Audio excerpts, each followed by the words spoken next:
நான்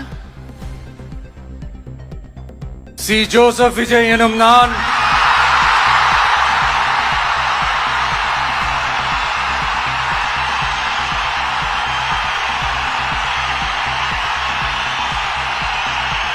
சட்டப்படி அமைக்கப்பெற்ற இந்திய அரசியல் அமைப்பின்பால் உண்மையான நம்பிக்கையும் மாறா பற்றும் கொண்டிருப்பேன் என்றும் இந்திய நாட்டின் ஒப்பில்லாத முழு முதல் ஆட்சியையும் ஒருமையையும் நிலை நிறுத்துவேன் என்றும் தமிழ்நாட்டு அரசின் முதலமைச்சராக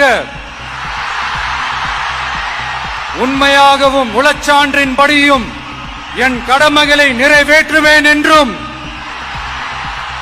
அரசியல் அமைப்பிற்கும் சட்டத்திற்கும் இணங்க அச்சமும் ஒருதலை சார்பும் இன்றி விருப்பு வெறுப்பை விலக்கி பலதரப்பட்ட மக்கள் அனைவருக்கும் நேர்மையானதை செய்வேன் என்றும் ஆண்டவன் மீது ஆணையிட்டு உறுதிமொழிகிறேன்.